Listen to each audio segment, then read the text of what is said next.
Gray skies are gonna clear up. What's that? All right, we're rolling now. I think it's working. It says the stream is good. What's up, everybody? We're just trying to figure out what the hell is our right from our left over here.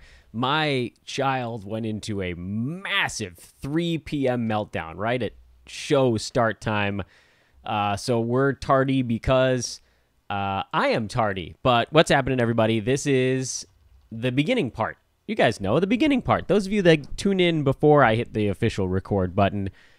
Fantasy NBA Today Friday. I mean, I'm like coming in frazzled here. Brew, I was going to say, please pick me up, but I know you're coming in a little frazzled too. What a day, huh? I heard like 2 words that you said, because of course, if things are going to be tough for us today, our computers, they might as well act up as well. I think you pretty much said that I should start talking right now. You know what? Hey, I'm actually thrilled. It's 3:15 Pacific time on a Friday. I am extremely happy that that's the case, because then we get to settle into Friday night basketball, which for, junkies like us, it actually gets quiet on Friday nights, as far as like traffic, inquiries, the business side of running hoop ball, because, people have lives and they go out and they do stuff on the weekends.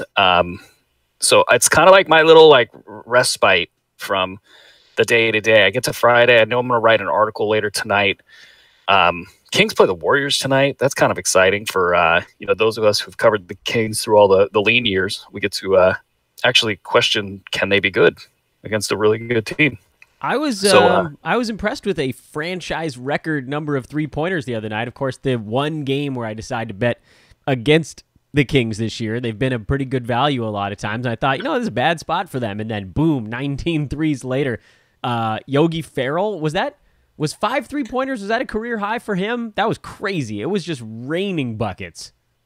I don't know if that was a career high for him, because I think he had some big games in Dallas. But yeah, I mean, look, this is not the Kings of yesteryear. They are, when they get out in open space, and they've gotten away from this the last 3 weeks. When they get out in open space, they have what the Warriors had, a couple of years back when they were really running a lot. And there's just the spacing that occurs when you have all these great shooters and also you're in the fast break.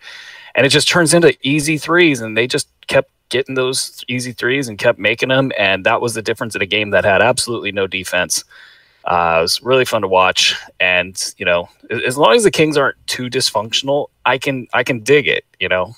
When they get to be dysfunctional, it starts to, you start getting that PTSD kicking in from years of covering what was one of the most insane, coverage streaks that I could imagine. I know there's people who've been doing it a lot longer than I have, but so that's good. And I know we got a lot to go through here, so I'll just shut up. How about that, Dan? You're I'll good. I'll cut myself off. You're good. You hearing me okay now? Is it has it buffered? Are we good now? I think the buffering has happened.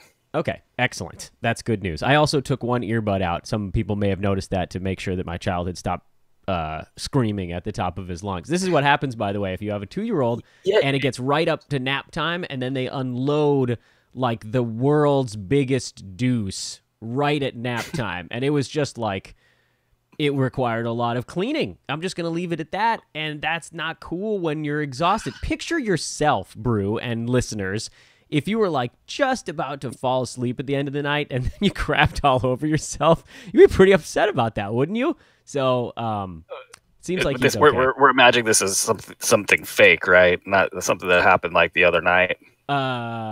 What, did someone actually soil themselves the other night? No, I'm just playing. I didn't soil myself. I was making a joke. It was a joke, guys. I thought maybe I did something that I forgot about. My memory's not great these days. It's okay. God, my memory sucks. Less than if it's not basketball related, there's just no space in the brain. Yeah, for anything. You gotta budget your brain space.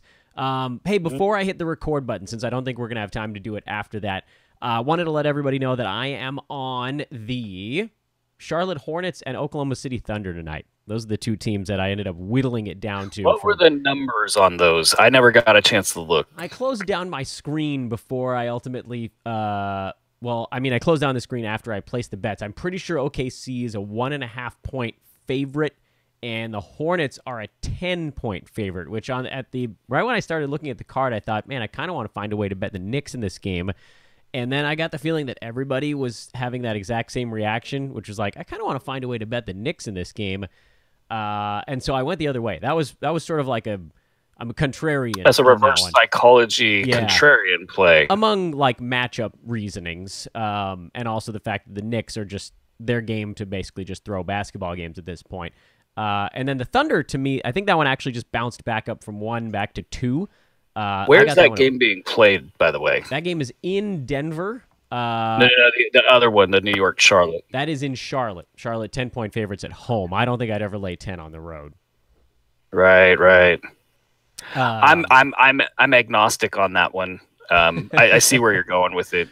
It's a solid pick. What's the other one? OKC. OKC on the road. That's a revenge angle for me. They lost to the Nuggets 2 weeks ago in Oklahoma, and since then the Nuggets have gotten incredibly banged up, and I just feel like that's going to catch up with them a little bit. Well, also in that game, if I recall correctly, Denver was getting their revenge on getting knocked out of the playoffs by Oklahoma City in spectacular fashion on a 40-foot shot by Russell Westbrook that was just absurd. So maybe there's this, a let up after they exercise the demons. And you're right, they're thin. They're really thin. It was also one of the worst shooting games that Oklahoma City's had all season long, which I know Denver's defense is good, but some of that was statistical noise. Like Westbrook is not a great shooter, but he shot 26% in that game. I don't know what a unit is for you, Dan, but, wink, wink, nod, nod. I'd like a unit, please. All right, well, we still got time on that one, although the line has moved a little bit. Do you still want it at 2 if it's not 1? If whatever you got it at, or whatever. Oh, I see. I'll take it at whatever it's at. All right, fair enough. All right, we're shutting her down here for 15 seconds while I fire up the old recording device, and then we'll press go on the real show. So we'll be right back, everybody.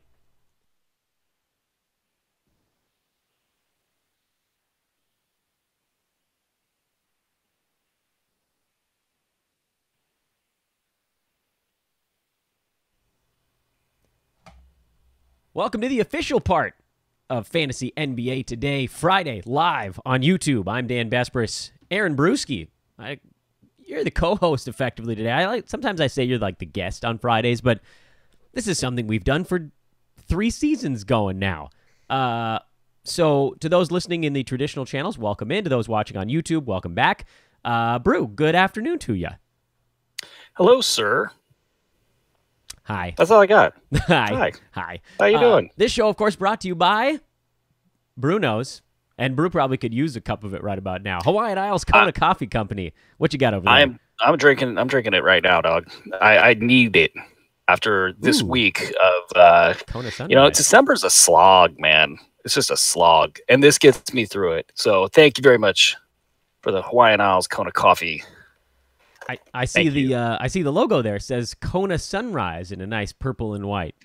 This has been an amazing find for me. It's just perfect. It's my kind of coffee. It's dark, bold, rich. It's everything I like in a coffee. I'm gonna probably get some new stuff. I think I heard. So looking forward to seeing what the other stuff is. But I think this is gonna be my go-to right here. Well, at the very least, Hawaiian Isles Kona Coffee Company has made drinkers out of the entire Hoop Ball staff. So even if nobody else ends up going out and buying it, which I don't think is the case, because we've seen I think we've gotten 4 or 5 tweets from people that are like, buying it already, going out and getting it. There's 15 of us on staff that are just buying it every couple of weeks. So that's good advertising is what that is. Well done. HawaiianIsles.com is the website. Go search for Hawaiian Isles. We have a hoop baller, Zach Boudin, that's actually in Hawaii right now looking for them. He's searching with a stick. He's trying to find them. Yeah, I'm he's gonna go knock on the door and be like, "Hey, what's up? I'm from Hoop Ball." Yeah, he let us know. And I have a feeling that Glenn will welcome him into the operation with open arms, and just probably give him a tour of the place. Yeah, Hawaii's not known for being a stressful place, right? Hawaii's a pretty relaxing spot to be. I'm thinking company meetups are going to be in Hawaii. Oh, tickets on Brew. Thanks, Brew. I'm not. I mean, that's that's the plan here. I gotta do it. That or Vegas. It's going to alternate. It'll probably go Vegas Summer League, then Hawaii, because we'll probably all be like banned, Yeah, from by Vegas. our spouses, because especially us home. older folks, and old in this industry is probably what, like 28. Oh, so We're like way above that. ancient. Oh God, we are ancient compared to industry old. And so, like, I don't know about all the other old folks out there, but like recovery times for us are not that great. So Oh yeah, when I go to Vegas now, it's one beer every 2 hours max. I'm suckling. I'm like pulling at it like the rat at the little nip coming through the side of the cage, just a little bit every once in a while. Otherwise, I won't make it. I remember as a younger man, it took double the number of days to recover as the number of days I was in Las Vegas. That was always the rule. Like, you go for a weekend, you need the whole freaking week to get back into shape. Now I'm an old man. Now when I go to Vegas, I do it like an old man. I sit in the sports book with my one beverage in hand for a couple of hours, watching the games, go to the steakhouse, hopefully celebrating a win and putting that money right back into the casino just the way they wanted me to, or also potentially drowning my sorrows in a loss. I want the things that are not going to make me feel too horrible the next morning, because I want to get up and I want to do it all over again and remember it. So anyway. And you know what's helped with that is, I think, these really hoppy IPAs. Like, if you drink more than like 3, you're just like, you don't feel great. No, and that's so, too but heavy. you can drink an IPA over the course of an hour and a half, and oh yeah. Oh, I know the youngsters out there are like, screw that, man. I play drinking games with IPA. Kids these days, bro. One day you'll learn. But no, I want to alternate between Vegas and Hawaii for our hoop ball meetups. That sounds good to me, considering the baseball winter meetings had us in either Nashville, Orlando, or some like Indianapolis for 3 straight years. I'd go Vegas, Hawaii over those spots. I think I've made a good career decision here. I don't understand why you would go. I mean, those places sound great, don't get me wrong, but like, if you're going to spend one time during the year together, like, why not make it good? Yeah. I know they love Nashville because it was at the Opryland, so they had everybody under one weird biodome. The other spots I'm a little bit more confused by. Anyway, Brew, while we're talking about being old men, can I borrow a Centrum Silver before we start this thing? Did I tell you about my wife got me Centrum Silver? No, the she did 50-year-old.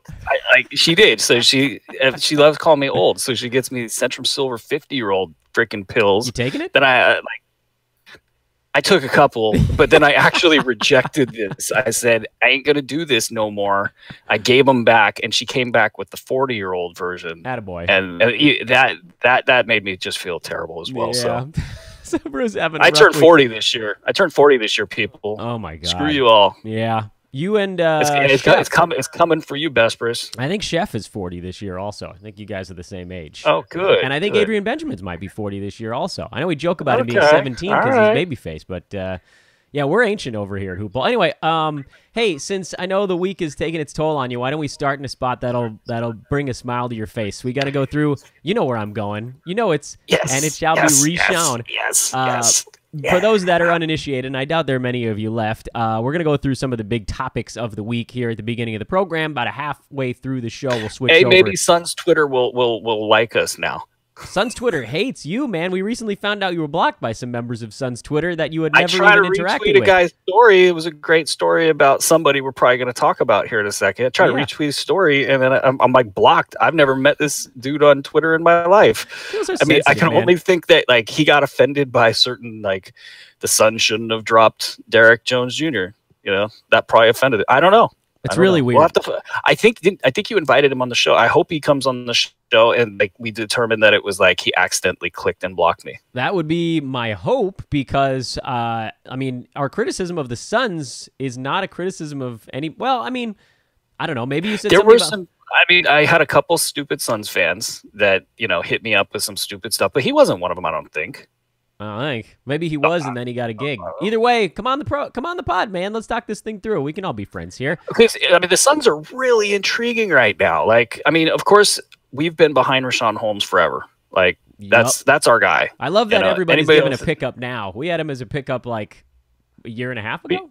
Well, we rode through a bad season too. But. I mean, but you can't help the Colangelos. They're just Philly. They look stupid. I mean, anybody in Philly that didn't understand this looks stupid.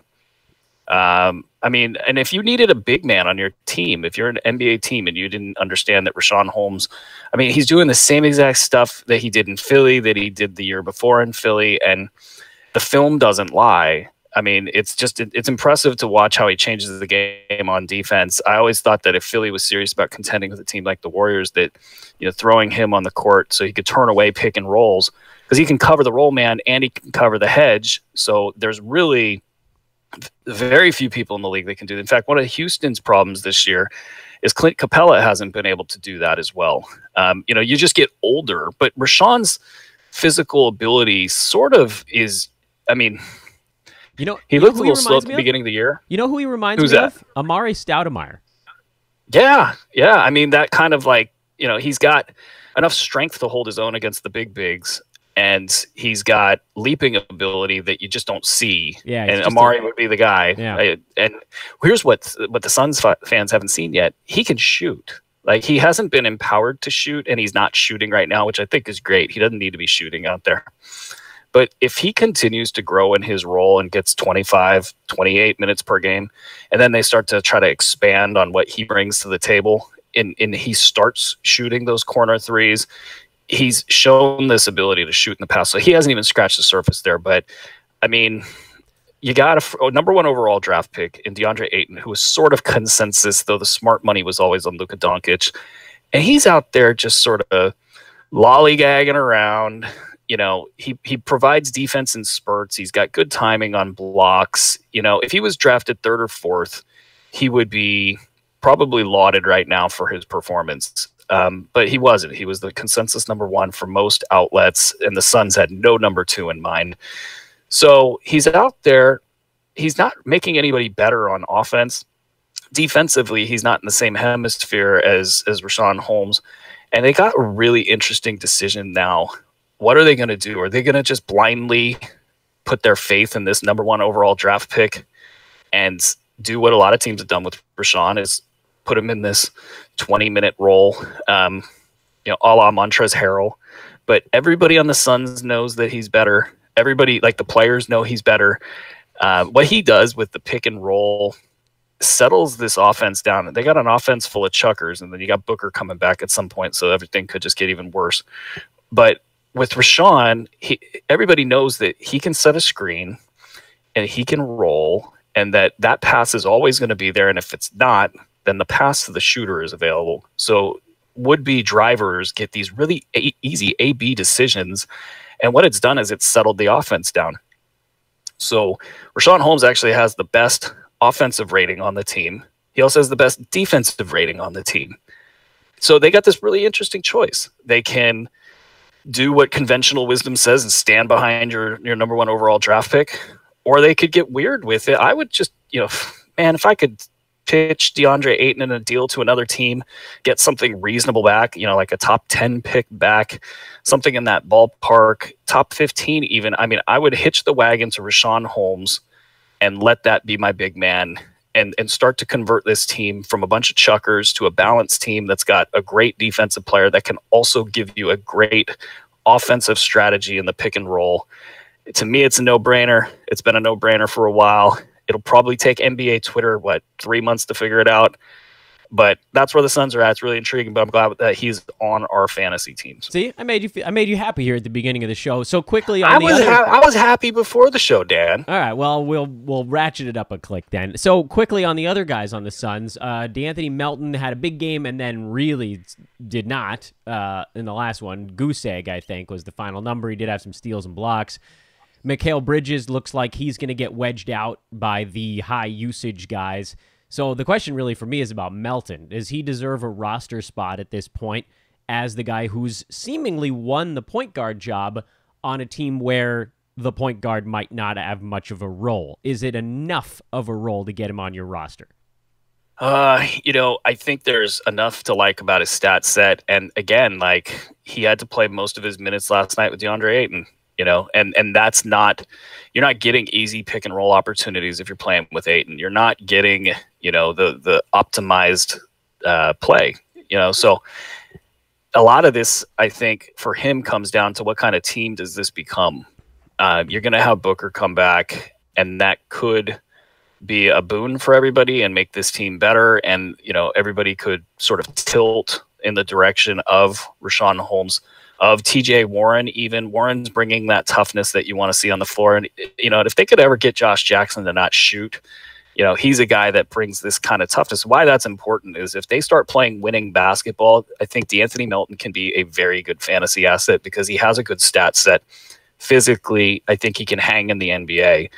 If it gets to the point where they're not that, which is likely, then it becomes a total question mark. And I don't think he's a must-own player as a result right now because of it. There's too many question marks there. But is it possible? Yeah, he's a guy that I would want to have at the end of my bench just to see, because starting point guards in the NBA are hard to come by in fantasy leagues. And if you get one with a good stat set, you know, then you're cooking with gas. And so that's where I'm at with him. And I'm not done with Mikal Bridges yet. Again, if this team tilts towards being a smart, good basketball team via something as simple and stupid as running a pick and roll with Rashawn Holmes for 25 minutes per game, I think there's upside there. And I know right now the ringers in these leagues with these massive entry fees are still buying into Mikal Bridges. And with Trevor Ariza being possibly or even likely to be traded by the 15th, I think it's a good time to hold him and see if you do remove a piece like Ariza, who hasn't been great, and he also has contributed to the chucking in Phoenix. Is that another thing that can bring Bridges back into the fold? If he doesn't get it done after that, I think it's a pretty easy drop until things switch, you know, possibly next season. He's a good player, and, you know, with a sweet shooting stat set a la Chris Middleton, he's somebody, unfortunately, you got to continue to pay attention to, even though right now it doesn't look good. But there's a window here for about 2 weeks where if I've got space, I want both of those guys on my team. Next up on our tour is Chicago, which has had its share of drama lately, but we're going to focus mostly on the return of their injured players. Lauri Markkanen was the first.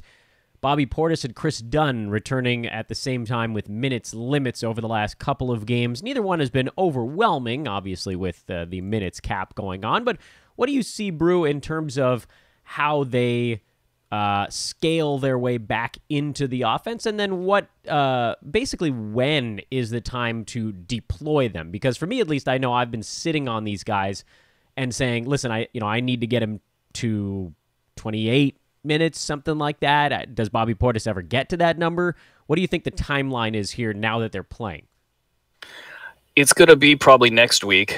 I think that makes sense from a recovery standpoint for both of the injury types that they had, is to let them get this week under their belt at 24 minutes, and then next week they can ratchet them up to 28 and 30. Well, 28 and 30 for Dunn, and then Portis can just get whatever he earns. Big news, though, with Jabari Parker going out and you know, not really going out, but going out with the organization.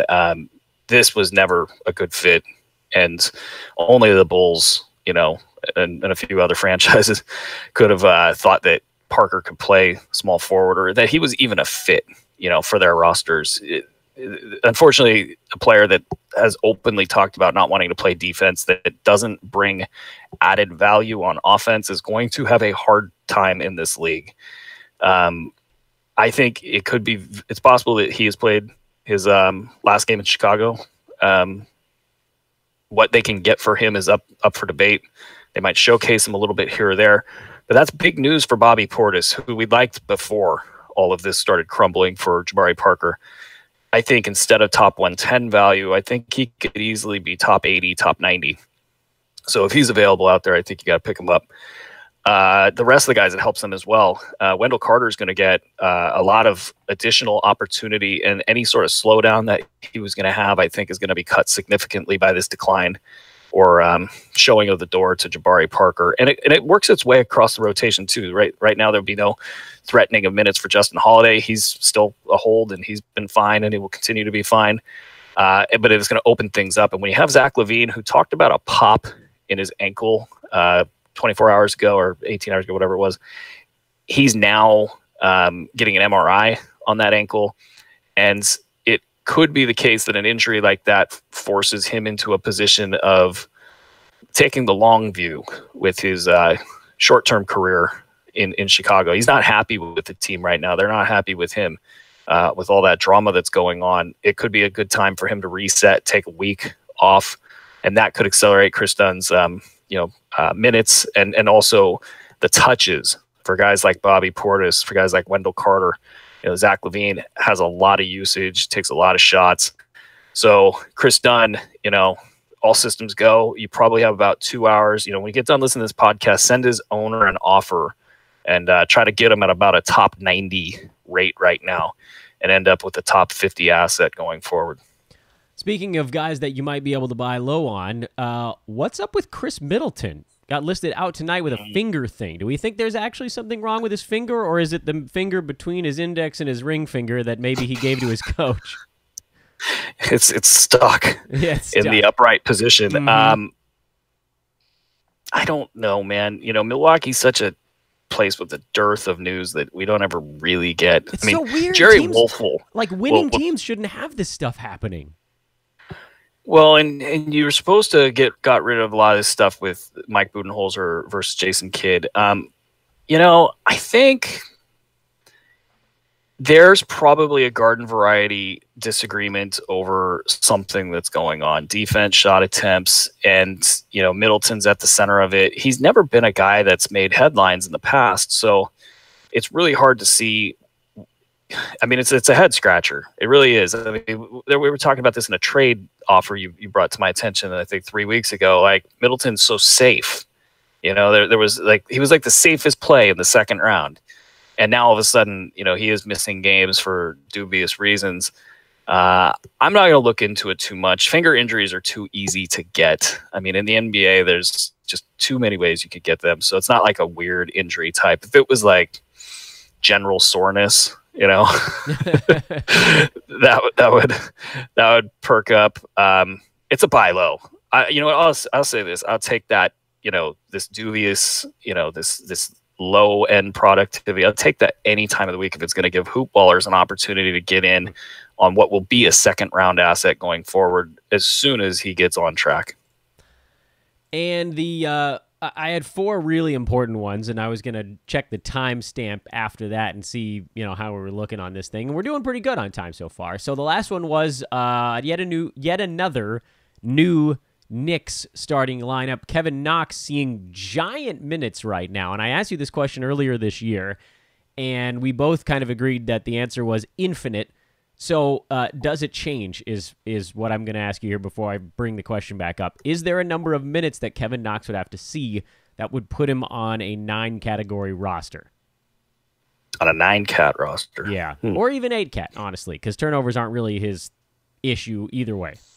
They will be if he's getting that many minutes. And they won't be that big of an issue. But he's going to need 33 minutes per game to be a top 110 value. So any way you slice it, that's just terrible math. And I think there will be a point in time that they turn things over to him, but I don't know that it's going to be consistent until mid-January, February at the soonest. So yeah, I was just having this thought actually. I think it was last night. There's like Luka Doncic is out there doing things. I didn't have Luka as high as he's producing right now. I'm always going to lose out on rookies. And it's going to, because there's too many ways that they can spin south and not meet the hype of draft day or whatever point in time we're talking about. Knox is going to, get bounced out of that rotation, not totally out, but, out of a catbird seat, no less than like 5 to 10 times between now and the All-Star break. So I just don't see it. And, if I lose on it, was my original point. If I lose on it, I don't care. Yeah, I think I'm pretty much with you on that one. I'm going to throw one more thing into my stuff from the league bucket, and that's what's going on with Trevor Ariza. He sat out a game. It looked like maybe they were just going to sit him until a possible trade, which could happen as early as tomorrow, and then he played in their last game and actually played pretty well. What does his future hold? Is there anybody you're grabbing in preparation for a potential move? I'm not. I'm mostly just waiting to see how this thing shakes out. I mean, it's kind of like when we talked Suns earlier. I'm going to take Mikal Bridges. I'm going to take DeAnthony Melton. TJ Warren, I think, actually stays in Phoenix. It's just my read on the situation. That might not actually be a bad thing. It's just, can they get the ball out of Devin Booker's hands? So those are the two I'm looking at for when he leaves. And I do think he will leave. I think he wants to leave. I think he got an amazing contract and was just a success story from a financial perspective of this last summer's free agency. He's getting paid $15 million to basically, spend a half season in Phoenix and then go somewhere where he can contend. Not bad in what was a bad market for players. And I'm also not worried about wherever he lands. He's a low usage guy. When they get him, whoever gets him, they're probably going to play him 26, 28 minutes at a minimum. So that's enough for him to be productive. And, he's just got a sweet fantasy stat set, especially in 9-cat leagues. So I'm not worried about it either way, but I am. Mikal Bridges, man, speaking of Chris Middleton, he has that sort of savviness that if they can just clear space for him on that team and with what they do, he can be very, very good. I want to take a moment here before we jump over to questions to remind everybody that you can get shows just like this one every day of the week. Sunday, Monday, Tuesday, Wednesday, Thursday, and then this one obviously on Fridays by joining up with our Hoopball in-season premium package. Go to hoop-ball.com, click on the premium tab, choose Go Premium, and there are a couple of different ways you can actually get it. You can just buy it the old-fashioned way, put some money in the coffers, get the in-season premium pass, or you can get it by signing up at DraftKings and putting $10 in a brand new account, which is pretty sweet, Brew, because we've got a contest every Wednesday at DraftKings that went pretty well this week, but I missed it because it filled up by 1 o'clock in the afternoon. How did that actually turn out? I feel like you were just outside the bubble. I just was outside, and there were a couple. Man, I didn't have time to make my lineup. I usually like to stare at the screen for like an hour and a half. It's very meditative to do so. And then I cover all the angles. This time I was just pointing and clicking and pointing and clicking. I was racing, and I didn't get the players that I wanted, hence why I finished 13th, I think, just outside of the money. You know what? When I start studying, you guys are all going down, and it's a lot of fun. I mean, Apatria is great. Everybody that's in these contests are hoop ballers. That we've been hanging out with for the last 3 years. So it's a ton of fun. I think we're upping the contest to 100 entrants, which nice. The prizes are going to double. You got the coffee prize for the second place finisher. You got the T-shirt for the first place finisher. That's actually one of my favorite things is watching that stuff go out. And I'm excited. Also, one last thing, you got the premium product is on sale for, I want to say this weekend only. I have to look at our notes, but yeah, I think that's $5 off. I think it ends this weekend. That's what I've been saying on the show, at least. I'm glad that you're reading the memos and listen. You do the same thing I do. Them. Yeah, I'm writing them, but I'm not reading my own stuff. No, see, I do the same thing you do, and you do the same thing I do. Once it's written and it's sent out, then you're just like, all right, fine. Those guys know now. I did it. It's out there.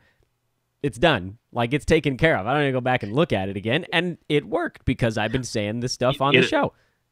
I hope we one day either get like this will never happen, but I want a videographer, who could like do a documentary on the creation of hoopball, and they could just see how crazy it is that, the stuff the stuff that comes in the inbox, the stuff that comes in the outbox, and how we're flying around, keeping this operation running basically 24/7. And we got people all over the world that are, doing their thing. And it's just phenomenal stuff. But you're right. Like, I sent that to you and I completely forgot what the day was. But I read it. It was this weekend. I think it's tomorrow or Sunday. That's the one thing I couldn't remember. So and then I've been telling people too that if they go back and they find one of the coupon codes I used to give out in October, November on this show, they could knock another $3 off that bad boy and really pull your pockets full.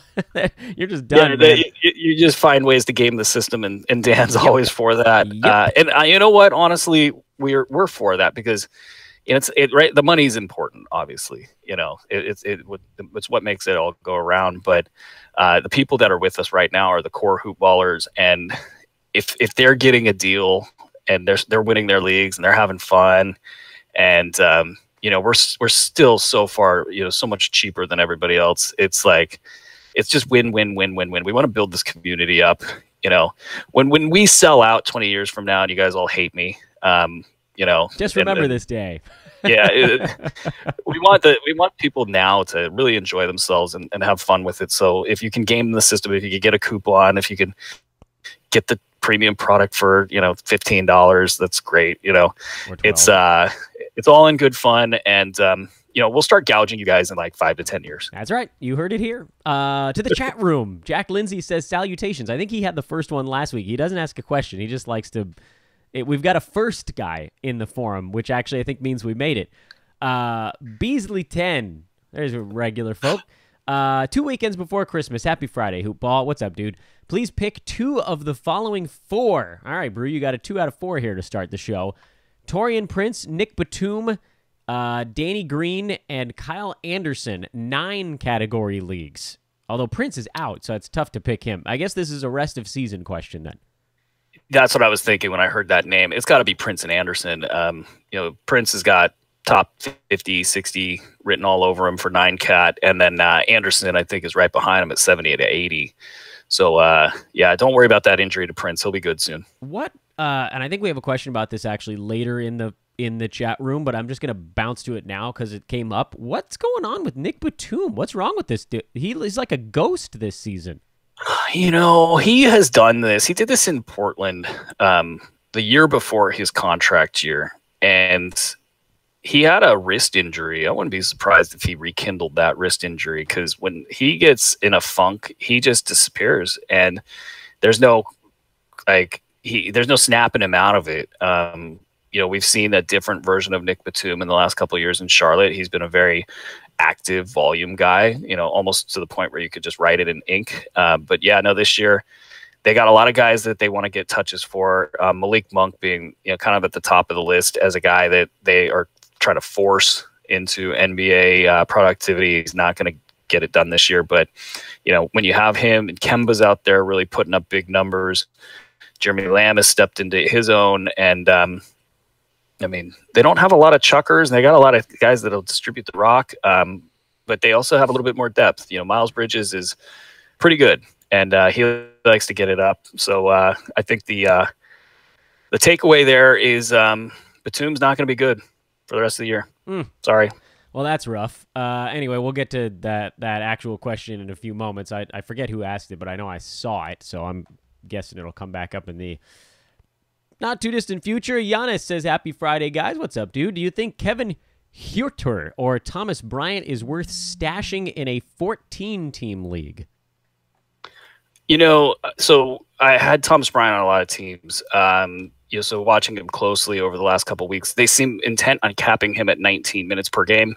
One of the local beat writers, Candace Buckner, had said that she didn't really see Thomas Bryant getting minutes in the long haul, and it's really questionable to me. With Scott Brooks there, this all makes sense, but for a team with no center, long term, you can't put Markieff Morris out there at center. Like, you just can't, and you can't put Jeff Green out there at center. And Jan Mahimi is not capable of playing NBA minutes anymore. So it seems if he was capable, we'd have seen it by now. So it's just questionable to me. Like, are they going to really stick to this? But Scott Brooks is a guy that's been known for not playing the right players. He's also been known for a guy that's overplays veterans. So Thomas Bryant, he's a little bit thin for a 5, but he's their only true 5 that has any sort of upside. So I think Bryant has upside. I think that, eventually they'll get to a point where they got to have that size on the floor. So he's worth owning in 14-team leagues, in short. And the other player, I completely forgot who it was because I went on a Thomas Bryant rant. But Kevin Huerter. Oh, how could I forget that guy? He's doing really well. Really answering a lot of questions about whether or not he was worth being taken in the slot that he was taken in. And yes, this offense is very complimentary of just getting stats. He's landed in a good place for fantasy value. And Taurean value will go down. And for that reason, I don't think, unless you want to consider him a luxury stash, that he's worth owning in 14-team leagues at this time. But there is some rationale. If he, at the end of the year, gets any sort of path to minutes, he's going to be great. Chris Dunn or De'Aaron Fox, rest of season, 9 cat. Dun, dun, dun, dun, dun. done. All right, we got a 5-player rank fest to follow that one up. Gordon Hayward, Taurean Prince. No, what's that? No reaction, Dan. None reaction. It was good. I enjoyed it. I wanted to let it do its damage. I didn't feel like I needed to. I didn't need to explain the joke. They got it. Gordon Hayward, Taurean Prince, Josh Hart, Kelly Oubre, Jonathan Isaac. Those are the 5 players on the list.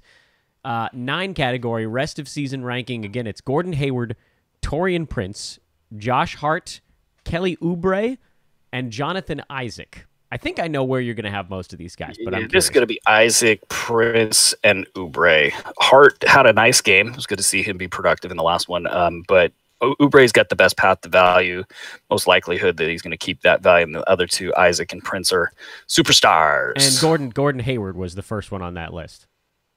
Yeah, sucks to be him for fantasy. Not even on the list. Youch. Roberto Gama, what's up, guys? Covington. Whoa. Something is terribly wrong in your league, Roberto. I don't know that this is podcast fodder. Rob Covington was dropped in your league for Thad Young. Is there something going on with? No, Rob Covington is fine. He's dealing with a knee thing. He's been a top 25 guy this year. That's freaking nuts. I'm gonna skip that question for Brew because no, you're not missing anything. Someone's an idiot in your league. Is Kristaps Porzingis worth an IL spot? Brew, my answer to this one is no. I don't think he's even playing this year. Yeah, I mean, you might find better IL players. I don't think he's playing this year either. So, but there's a small chance. He wants to get on the floor, but it's stupid for him to get on the floor this year. Yeah. And this thing, they always do this like this. They say, okay, well, maybe this is going to happen.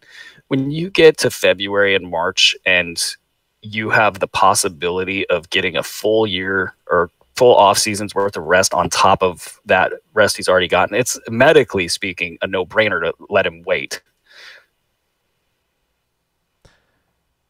We literally, as you were talking, got a report that Rob Covington is probable for tomorrow. So there's quite literally nothing wrong with the dude. What's going on with Trey Young? Is he worth an ad in an 11-cat league? Well, I guess it depends on what the categories are. If it's you get bonus points for turnovers and missed shots, then hell yeah. I'm guessing the 11 cats are like free throws made and field goals made, or possibly 3-point percentage, or O-reebs versus regular rebounds. I don't know what the 11 categories are, but I don't know. He's not a guy that I'm using in almost any format. Brew, where would you use Trey Young, if anywhere? Points leagues, yeah, 8-cat. Leagues. I mean, you got to know what those other cats are, but it's not. If it was assist to turnover, that's not going to work. No. If it was, I don't know what those other cats are, but there's the cut Batum question. So, Chris, we got you covered. I asked you that one. Got that one early. Andre, you got a laundry list of questions here, and we're going to hit them. And Andre deserves all of our questions because this Andre Lemos? Yeah, it's our boy. What up, Andre? Good evening, he says, which gives away that he's not on the west coast of the United States. Hope you guys are doing great. Thanks for the great work. Pleasure to see hoop ball growing. And all on the right path. Asked you yesterday, Dan, now for Brew. What does he think about Batum? Okay, well, that one we've knocked out already, so we can jump to the next one. Melton, Derek White, Darren Collison, Monty Morris. If we're in the lightning round, quick order. If you're not in the lightning round, thoughts on a couple of those guys. We're not in the lightning round yet, so we've already talked about Anthony Melton. The other guys on this list, Brew, Derek White, Darren Collison, Monty Morris. What do you think about those guys? Are they worth using?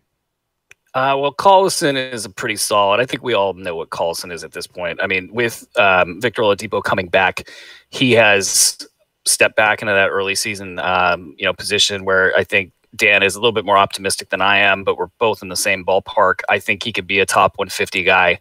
I think it would help them considerably as a team to get rid of Tyreek Evans. So maybe somebody in the front office is thinking along those same lines. But Collison is what he is. The ones that intrigue me, Derek White, I added him in a few leagues because I need assists, and he hasn't been producing assists, and he's been mostly beneath the cut line as far as productivity goes. He's on a team where he's a starting point guard. I mentioned this earlier with Melton. Those are hard to come by, and the Spurs are really going to have a hard road to the playoffs. And if anything were to happen to LaMarcus Aldridge, and he has had injury issues in the past, that team, I think, changes from a sort of slower plodding team, and they get up out there and they run. And that's where Derek White, you could see a complete change in the dynamic of his stat set. So with all of that in mind, I'm a little bit more willing to put up with the hassles of owning him right now.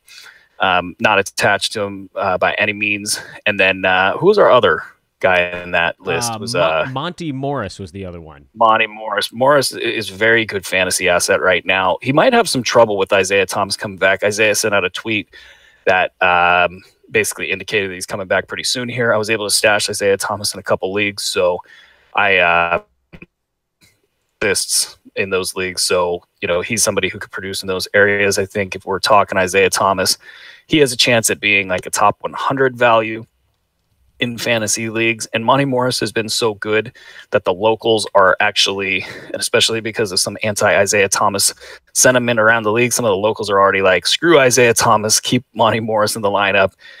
I don't think they're going to do that. Michael Malone knows what they have in Isaiah Thomas. If he's healthy, he's going to get in there and he will push Monty Morris out of standard league value, unfortunately. However, that said, right now, with the Nuggets so shallow, dealing with injuries, Monty Morris is a big part of what they're doing, and it's not a guarantee that he's going to give up his minutes. This guy's come in, he's earned it for years now, and he just simply doesn't turn the ball over. It's amazing. He's going to just crush the assist to turnover mark. The best mark over the last 15, 20 years, I think, was Jose Calderon at like 5.4 or something.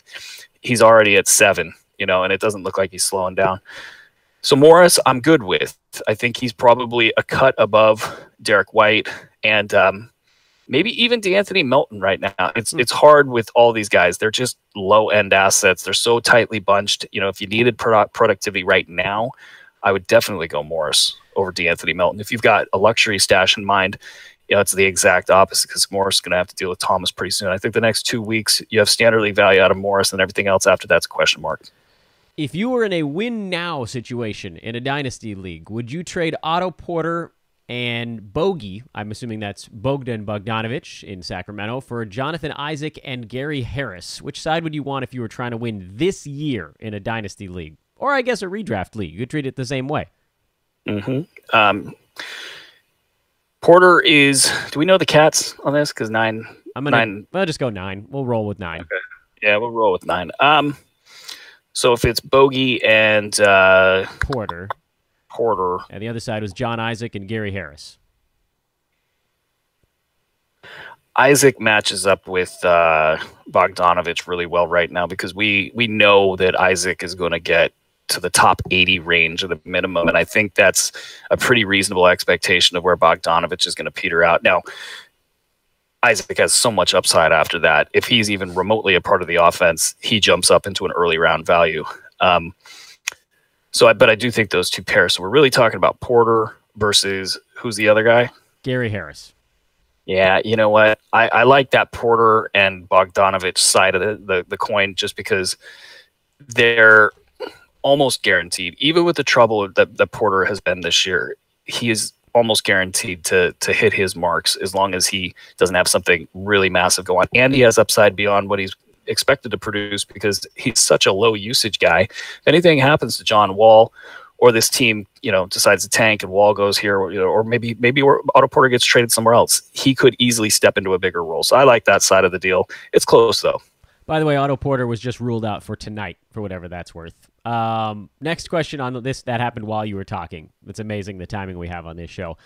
We talked about a lot of the Bulls earlier in the podcast, but we didn't really talk about Wendell Carter Jr. What does his future hold, at least this season?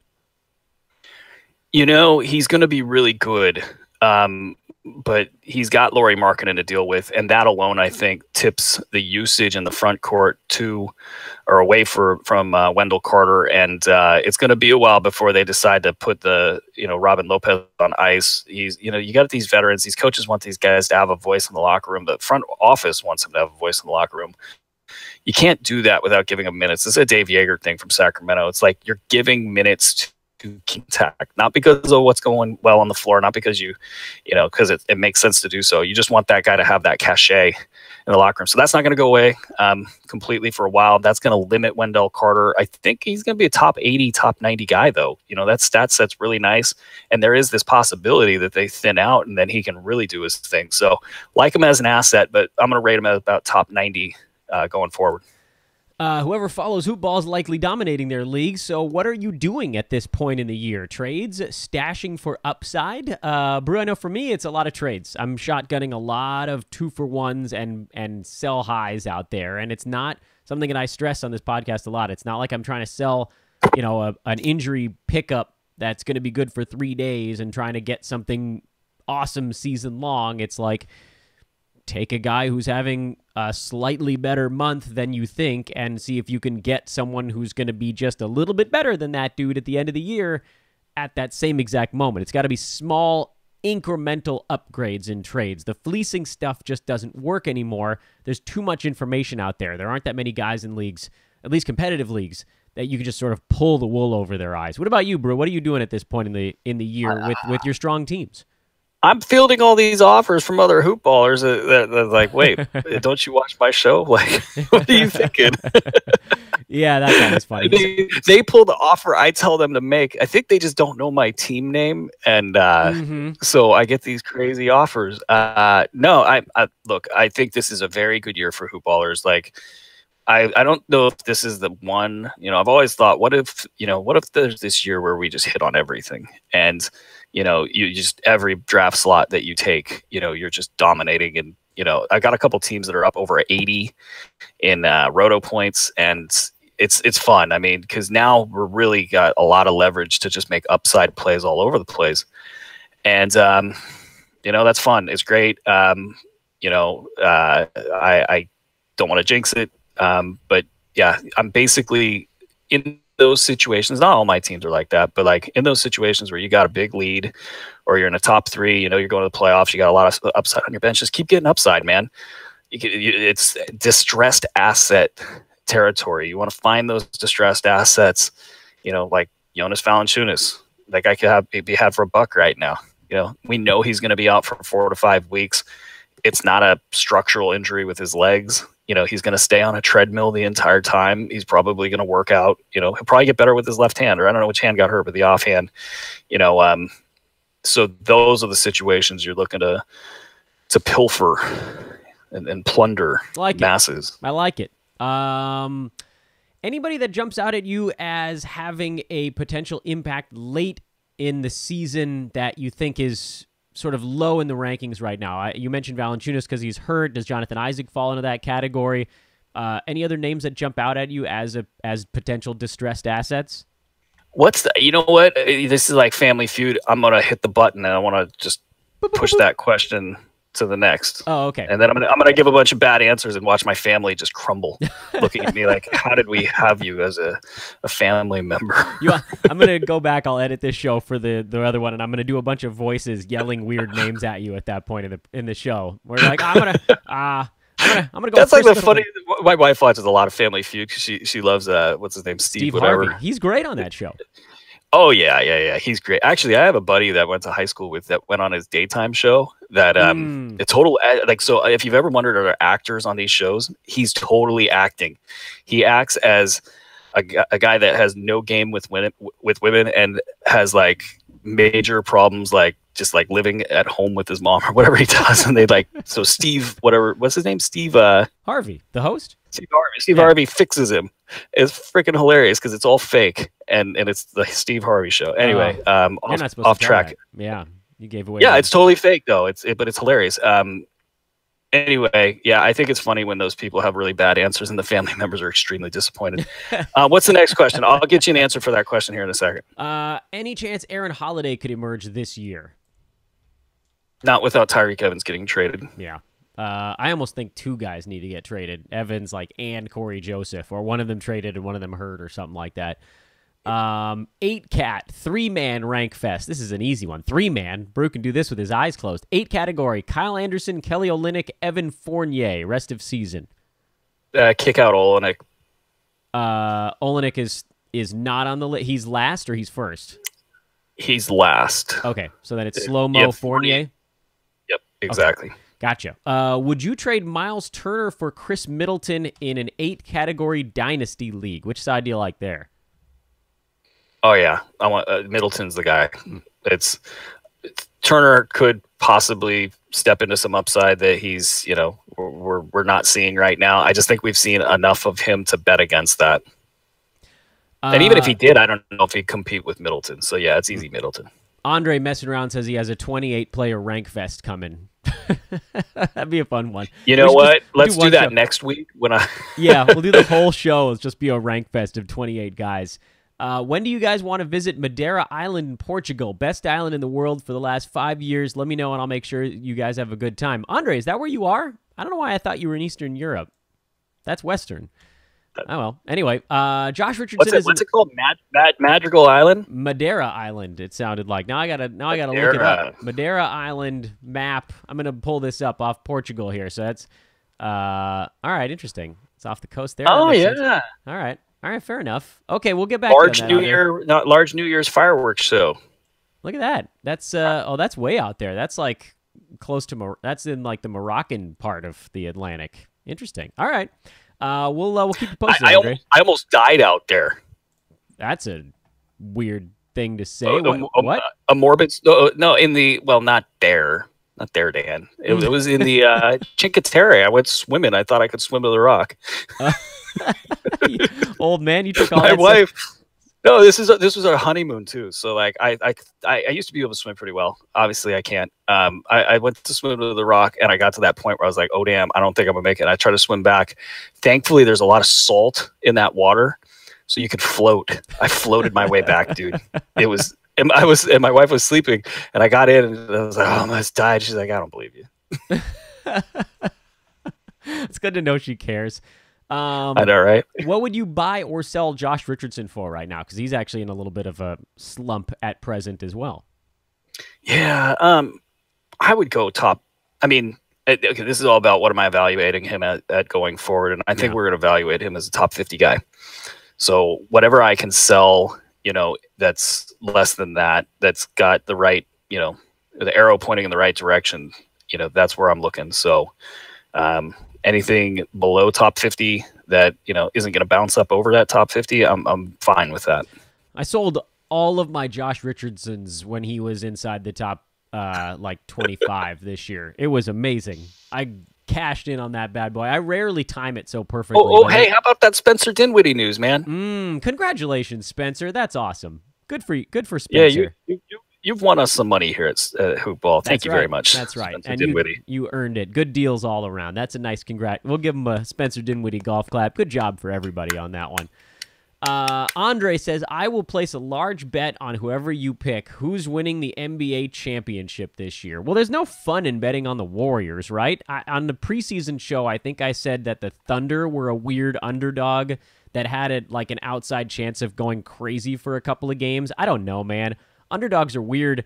The Raptors would have been a good play earlier in the year, but they don't have they're chalky now also. I mean, is there anybody that's not chalky out there, Brew? Not really. No. Bet on LeBron to do something weird. LeBron would be an underdog but Lakers are not great odds either. It's a tough one. I mean, it's going to be the Warriors. Here's a stupid one that I'm not going to let you guys put any money on, but the Nuggets. Yeah, I don't think they're going to do it. I mean, just like a team with enough firepower offensively to sort of keep up. Yeah. But, you got to catch the Warriors in a 4-game slump. That's, Or let somebody else do something to them. Pierre, Grizzlies were a huge part of my early season success. Have Conley and Gasol on my teams. Are they a legit contender? I'm worried they're going to fall out of the playoff race and get dreaded rest later on. I'm debating selling high. Well, you can't really sell high on Gasol right now because he's in about a week and a half long slump. I don't think they're falling out early, right? Like, this is a team that's going to fight until the end. Even if you got a rest day, we're talking about, in the last week of the season. That's not a reason to sell high. One missed a game in early April. I wouldn't sell on those guys, would you? I mean, you could sell for other reasons, but not for that one. No, and there's some last season with Marc Gasol was really instructive. He could have packed that season in no problem. Nobody would have cared. he didn't, and he played way too much for a guy that needs to keep the mileage down. And so I think him and Mike Conley this year, it's funny, everybody's going to go on the Mike Conley All-Star bandwagon, and it's basically because, as I burp up here, it's basically because he I know, right? Professionalism. It's what's for dinner. No, basically, like, Conley, this is going to be his All-Star year, because everybody feels bad they didn't vote him in prior years, and, you know, the logjam and all that good stuff. But there's something, I think, with Conley and his big contract and these guys needing to get there into the playoffs, you know, as a duo. And it's just, I think they want this. They got a good veteran in Garrett Temple to eat up a lot of minutes. So when they put this product on the court, it's Conley, Temple, Anderson, Jaren Jackson's great. Michael Green has been fantasy worthy and been a good complement to what they're doing. They added a revitalized Joakim Noah, who's basically not partying anymore, is the story there. That was amazing, by the way. Love that guy. Just an amazing quote. I think they're playoff worthy. I think they will make the playoffs. I wouldn't bet my house on it, but I think these guys are going to be fine all year. So I think you buy into them right now rather than selling them. All right. I like it.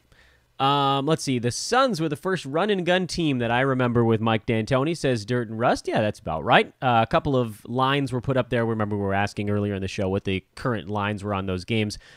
Ben says, should I stream Greg Monroe with Valanciunas out? That's a good question, actually. Brew, what formats do you think he might hold value? You got to go a little bit deeper, I think. Yeah, I think 14 is pushing it. He's just not – you can't keep him on the floor against certain teams. So I think if you're in a pickle, 14, get in there and do it.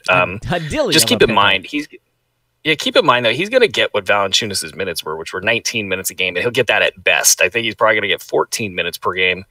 I don't think that's standard.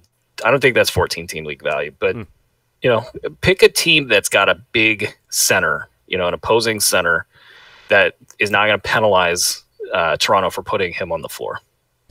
We are about at the 4-minute mark, and I think that times out pretty well because we just have a handful of questions left that I'm going to do. Is there anybody that's stepping up in Brooklyn these days? Actually, the short answer to that is Alan Crabb, and then he's missing the game tonight. Brew, is Alan Crabb a 12-team guy for you, or is it too much up and down stuff? Too much up and down, but here's the thing. I think that internally, especially after the 39-point game, I mean, who knows if that had anything to do with it, but it would seem that, you know, when Dinwiddie gets his deal right after that, you know, maybe they were like, okay, hey, we can't screw around anymore. And what the other shoe to drop here is D'Angelo Russell. Or somebody tweeted something. Kenny Atkinson mentioned that Karis LeVert, who by the way is a lot healthier than you know, it would seem he should be, and I was able to stash him in one league, and I feel really good about it. He mentioned Dinwiddie and LeVert as guys that were kind of like the future, and D'Angelo Russell's name wasn't mentioned. Russell went in there and chucked so much during that losing streak that it could have been the case that the Nets got their heads straight and said, you know what, we got to hitch ourselves to this wagon and not this one. And so if that happens, you could see the Nets try to make some move on the market to get rid of a D'Angelo Russell. But either way, they take the car keys away from him. They give him a Spencer Dinwiddie, cut down Russell's minutes, or even have some, you know, one of these disagreements or some health issue pop up, then you'll see a lot of guys get unlocked for the Brooklyn Nets, including Joe Harris, including Alan Crabb, including DeMarre Carroll, including Rondé Hollis-Jefferson. So this is a big storyline for people to watch. I know it's lightning round, but I wanted to get that in somehow. I would say within about 4 weeks. After 4 weeks, you could record this. You could play it back in 4 weeks. In 4 weeks, I think D'Angelo Russell is headed elsewhere. All right, well, now we're going mega lightning round the rest of the way, so we got to go quickie on this one. Julie says, will Domantas Sabonis ever be a 32-plus minute guy later in his career? Yes. Is Pascal Siakam a sell high right now? No. Yeah, hang on. Hold. Marcus Sol, we talked about him a moment ago. You said he's actually a little bit of a buy low because of the recent slump. What's the rest of season outlook? Top 25? I go with top 40. All right. Who would you rather have the rest of this season? Danny Green, Rondé, or Dennis Smith in a 9-category league? Come on, dude. That's got to be Danny Green. You know, Rondé sucks. Dennis Smith sucks. Those guys are terrible. Okay, we could agree on Dennis Smith sucks in fantasy. Rondé's been awful this year. Rondé Hollis-Jefferson has done nothing to make me ever want to touch him again. His percentages are brutal. That's why he's going to be good. I know that makes no sense, right? I don't know if they've never been good though. Well, if he could just get to last year's level, he's a good free throw shooter. You know, he's injured, and he stepped into a team that was he had 3 ball handlers with LeVert and the trio, and he was one of the ball handlers last year, but that hasn't really happened this year. So I think the injuries really knocked him off his game. I'll go Danny Green because Dan, you know what? You were having a rough day earlier. I'm trying to make you feel better. Yeah, and Rondé's terrible. Whether it's injuries or not, he's horrible this year. And by the time maybe he feels better, then LeVert's going to be ready to come back. So I just don't think there's going to be a window. We can't agree on everything. I don't think there's going to be a window. Maybe it'll be down the line, but anyway. It's in 4 weeks is when that window is. Yeah, he's going to have like a 3-week window in 4 weeks when D'Angelo Russell gets shipped out. It'll be a top 80 play for the rest of the year. Book it. No, I don't know. Yeah, we'll see. Nah. I haven't dropped him yet. John Collins versus DeAndre Ayton, long-term or short-term? I'll go long-term with John Collins, and short-term, it's probably, man, Ayton. Ayton has a nice floor. I don't think he's going anywhere. I think he probably goes top 60 at the lowest. So, I mean, you might look at that and say, hey, I'd prefer to have that rather than the guy with the ankle injury. And, but I'm going to go with my gut, and I'm going to say that Collins beats him this year too. Is Wendell Carter, did you say he's a hold for you, right? That's what you said earlier? Yeah. Yep. Lou Williams, Taurean Prince, Kevin Love, all on my IR. I have to hold them, don't I? Yeah, I think so. Yeah. That's a big IR. I know. Or maybe just injured guys. Maybe it's just suffering. Looking to make a trade in a 9-cat league. Which player would you be trying to move? Eric Bledsoe or Danilo Gallinari? Well, it's Gallo, but you can't get anything for him because everybody hates him. So because of that, it sort of has to be Bledsoe. I'm just taking that one myself because every fantasy expert can say Gallo, but we're being disingenuous because you can't trade him. Karis LeVert, is he ever going to be a 22-5-5 guy in his career? Yes. And finally, Andre cleared up the point. He is actually from Madeira, Portugal, but he's living in Latvia. So I got my information right. Cool for me. We slid in just under the 1 hour mark by 30 seconds. Brew, my man. Have a lovely weekend, sir. I know how you like to stay on time, so I'm going to not tell this long story that I was about to tell you. You guys all have a safe weekend. Enjoy it. If we don't talk through the pipes here to you, enjoy your holiday season. Yeah, we will, though. We will. We never stop with this fantasy crap. Whatever take of it you may have. He's Aaron Bruski, at Aaron Bruski on Twitter. You can see that on your screen. I am at Dan Besbris. Back on Monday with more Fantasy NBA Today. We're going to be talking to the guys from blogabull.com. We're digging into the Chicago Bulls, get a little inside info on the weirdness going on in Chicago. Have a great weekend, everybody. So long.